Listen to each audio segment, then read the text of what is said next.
Coucou Véronique, et voici notre deuxième vidéo pour vivre sain.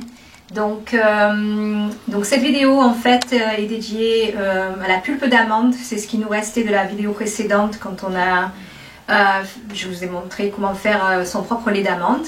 Et donc ce qui est resté était de la pulpe des amandes qui est ici. Voilà. Donc ça s'est conservé au frigo. Vous pouvez conserver pendant 2 jours au maximum. Et puis après il vaut mieux la faire ou la jeter si vous vous en servez pas.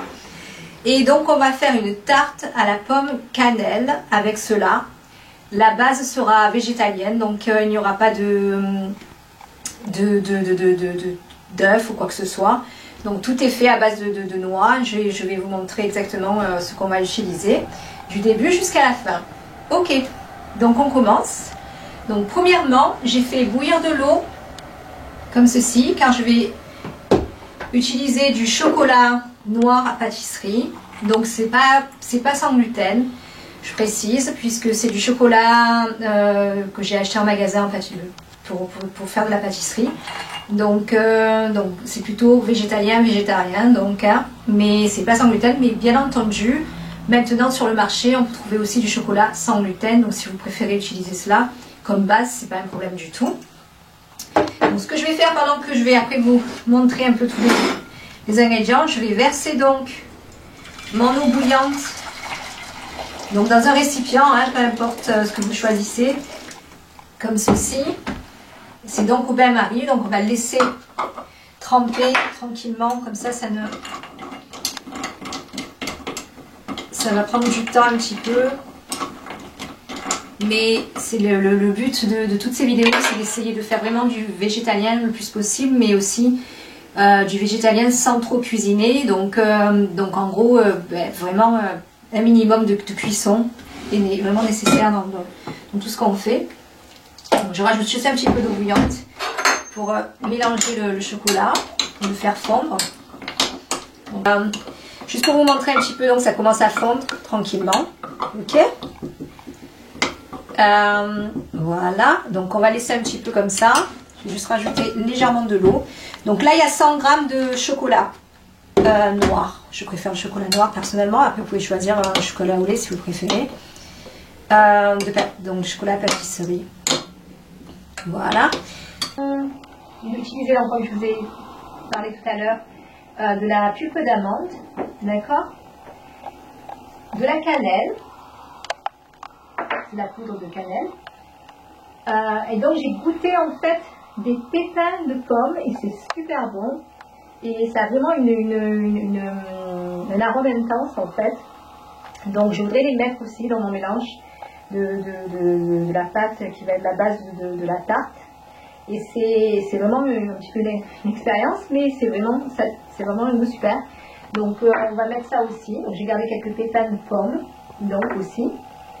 On va utiliser de la noix de coco râpée, d'accord, ça vous pouvez trouver aussi en magasin, c'est assez simple. Et aussi la base principale sont des noix de pécan. Alors, toutes mes noix, quand je travaille avec les noix, ce qui se fait très souvent, je les fais tremper avant et je les égoutte. Donc toujours le même processus, comme les amandes, minimum 2 heures pour les faire tremper, et puis après vous pouvez aussi les laisser une demi-journée, voire même une journée si vous êtes au travail, que vous le faites le matin avant que vous rentrez le soir après pour les égoutter. Pardon. Donc du moment qu'elles sont couvertes et mises dans le frigo, c'est le principal. Donc voilà. On aura, alors après au niveau de ce qu'on va avoir besoin, bien entendu, c'est une tarte à la pomme, donc on aura besoin de 2 pommes. Donc ça ce sont des pommes rouges, enfin de cuisson, vous pouvez utiliser les pommes que vous aimez. Le principal c'est que les vertes sont un peu trop amères et c'est pas vraiment l'idéal au niveau des gâteaux, etc. et tout. Et surtout que nous on évite quand même de faire cuire au maximum. Donc celles-ci sont en fait disons entre les deux. Donc c'est très bien pour la recette qu'on veut faire et surtout de la façon dont on veut la faire, d'accord. Donc ce sera les pommes. Alors moi je l'ai déjà préparé la veille bien entendu, sinon ça prendrait trop de temps. Le but c'est de couper les pommes donc en morceaux. Je vous montre comme ceci. Donc là, je vais avoir besoin... Alors, excusez-moi. Voilà. Donc, elles sont déjà préparées. Ce que j'ai fait, en fait... Donc, comme vous voyez, je les ai coupées en morceaux. Elles sont souples. Tout simplement parce que je les ai fait tremper toute la nuit. Et couverts et mis dans le frigo après cela. Avec de l'eau bouillante. De l'eau bouillie avec de la cannelle. Et aussi... un sweetener naturel qui vient d'un arbre, donc qui s'appelle l'agave. Et donc je me sers de ça en tant que sweetener. Ok, je sais pas si vous voyez. Donc ça c'est ce qu'on peut retrouver ici en Angleterre. Après vous pouvez voir dans les magasins de santé en France ou de produits naturels, voir ce qu'ils vendent aussi. Mais c'est de l'agave. Après, vous pouvez utiliser du miel si vous préférez. Vous pouvez utiliser golden syrup si vous avez, si ça vous plaît aussi, sans gluten. Donc tout dépend de ce que vous préférez vraiment. Et puis donc, pour vous expliquer au niveau donc des pommes. Donc je les ai coupées en morceaux, comme ceci, d'accord, plus ou moins. Je les ai fait tremper dans de l'eau bouillante avec de la cannelle et du sirop d'agave, pour que ça soit bien sucré. Ce que j'ai fait, c'est que ce matin, je les ai sorties du frigo. Elles étaient encore un peu dures. Donc, c'est ok de les mettre dans le four. Je les mets à 200 degrés. Je les ai laissées 10 minutes dans le four avec tout à l'intérieur, c'est-à-dire l'eau, tout ce qui va avec. Et je les ai laissées donc cuire. Entre guillemets, si on peut dire ça, cuire. Je les ai juste laissés réchauffer pendant 10 minutes, ce qui les a un peu attendris, mais ça les a pas totalement cuites. Donc c'est le principal, c'est de garder toutes les nutritions possibles et tous les nutriments possibles dans tout ce qu'on utilise. Voyons ce qui se passe avec notre chocolat. Donc il est bien fondu maintenant, je ne sais pas si vous voyez. Il est vraiment, je ne sais pas trop, très bien fondu. Donc on va pouvoir l'utiliser dans notre pâte. Donc ça c'est super. Ce que je vais faire, je vais mettre ça ici. Donc ce qu'on aura besoin après, une fois qu'on aura mis ça dans le mixeur, vous avez besoin d'un plat à tarte. Donc tout simplement parce que vous pouvez après, une fois qu'il est bien frais, le retirer sans problème. Et c'est super aussi. Mais ça n'ira pas dans le four. Voilà. Donc, on va commencer le processus. Donc, voici le blender, le mixeur, pardon. Ok. Alors, je vais mettre dans le mixeur les noix de pécan.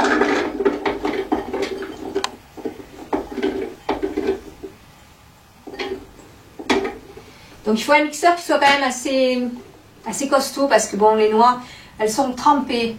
Donc, ça, elles sont un peu plus souples que quand elles sont naturelles, sèches je veux dire, mais c'est quand même beaucoup d'ingrédients à l'intérieur. Donc ce mixeur il est tout juste, il fait tout juste l'affaire avec cela. Je vais mettre donc la pulpe d'amande que je pense que je ne pourrais pas tout mettre, mais après c'est à vous de voir. Si vous avez un mixeur plus gros, vous pouvez le faire, vous pouvez tout mettre aussi, hein. Voilà, donc ça c'est la pulpe d'amande qui avait été mélangée avec des dattes. Voilà, si vous n'avez pas vu la vidéo. Donc c'est comme ça que je fais mon lait d'amande, mélangé avec des dattes, pour l'adoucir un petit peu. Et donc tout ça c'est très bon aussi maintenant. Ok, je vais mettre un petit peu de cannelle. Donc vous voyez un petit peu comment vous en mettez, hein, c'est à vous de voir. En gros ça doit faire peut-être genre une cuillère à café de cannelle, plus ou moins. Je vais ajouter donc mes pépins de pommes. On va voir ce que ça va donner pour le goût. Alors, pardon, j'ai oublié aussi. Ça, c'est de l'extrait de vanille. Donc, encore une fois, ça donne du goût. J'adore la vanille. Donc, ça, c'est un goût personnel. Après, c'est aussi pour lui donner un petit peu de zeste à notre pâte. Donc ce que je fais en général, j'utilise le petit bouchon là comme ça, et puis J'utilise ça pour mesurer en fait. Donc je vais en mettre 2 de bouchons. Ok. Donc c'est de l'extrait de vanille. D'accord.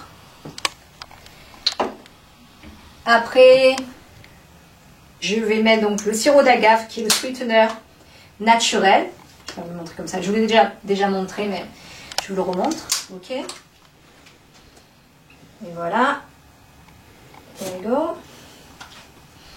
Peut-être rajouter un petit peu plus. Donc là, après, tout pas. C'est toujours pareil. Vous voyez comment vous aimez votre pâte. Hein. J'aime bien sucré, donc c'est sûr que après tout dépend. Ok, donc on a tout. Donc, et bien sûr, bien entendu, le chocolat qui est fondu maintenant au bain-marie. Donc ça sera parfait pour le rajouter maintenant.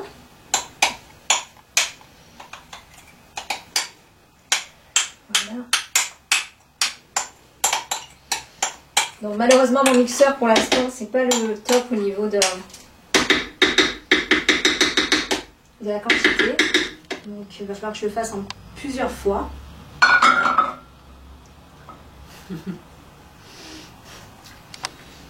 Je vais rendre le mari jaloux parce qu'il ne veut pas en prendre pour l'instant. Ok. Donc, c'est un mixeur qui fait 2, donc vous inquiétez pas, ça fait un peu de bruit, mais on va mixer tout ça. Ce que je vais faire, je vais juste rajouter un petit peu de l'eau pour le rendre légèrement plus consistant. Je vais rajouter de l'eau en fait de ma cuite des pommes, qui est en fait une eau sucrée de cannelle et d'agave aussi. Donc ça pourra servir. Parfait. On ne veut pas trop liquide non plus parce que sinon ça ne va pas faire la pâte consistante qu'on a besoin. Je vais faire l'affaire.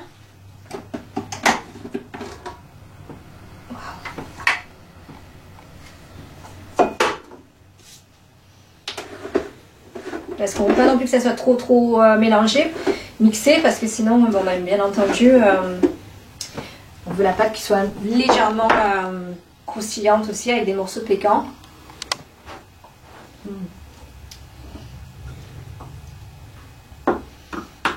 Voilà.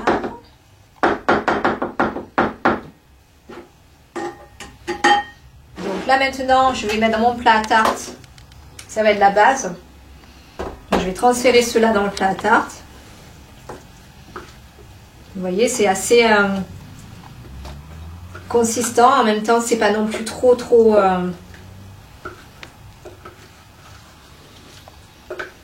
liquide. Donc on va essayer d'étaler tout cela d'abord.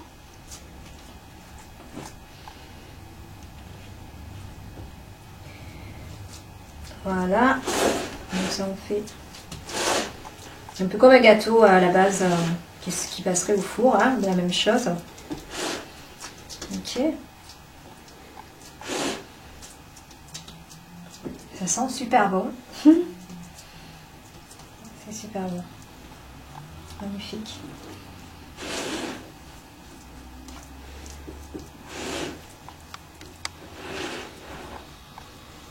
Ok, magnifique. Voilà. Ça va faire une pâte bien épaisse une fois qu'elle est bien mise au frigo pendant quelques heures. Elle va s'épaissir un petit peu, enfin se durcir. Et donc ça va être super. Donc là, ce que j'ai préparé moi la veille, c'est là.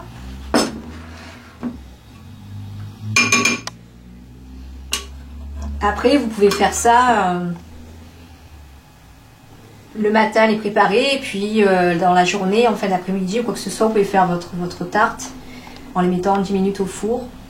Donc ce que je vais faire, je vais mettre les pommes maintenant. Ok. Donc après, vous les arrangez un peu comme vous voulez, hein.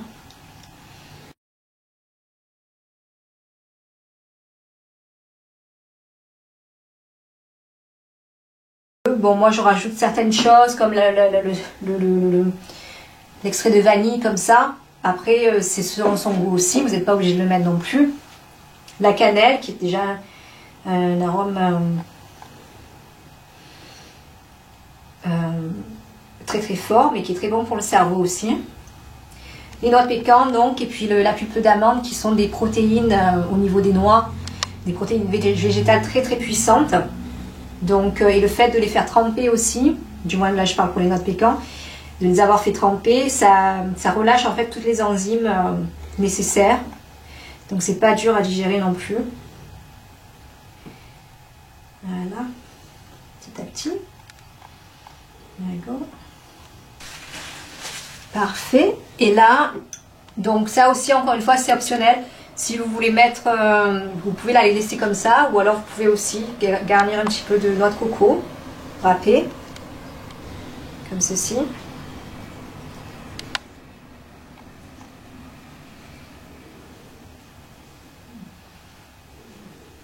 Ça ira. Yes. Voilà. C'est notre tarte à la pomme, cannelle, végétalienne. Et donc une fois qu'elle sera un peu plus, même maintenant, elle commence déjà à se, vous voyez, je sais pas, je vais pas la renverser. Parfait, je sais pas si on voit bien. Et ça encore, elle n'est même pas encore mise au frigo. Donc vous imaginez encore comment ça va être une fois mise au frigo. Donc tout ça, ça a été sans mettre la tarte au four. Et donc c'est quelque chose à faire d'assez simple. Une fois que vous avez tous les ingrédients, bon ben c'est vrai que c'est pas compliqué, c'est rapide. Vous avez juste besoin d'un mixeur, d'un plat à tarte. Et voilà, et tout est fait. Donc ben, régalez-vous, et je vais mettre ça dans le frigo et je vous dirai ce qu'il en est tout à l'heure. Au revoir, merci.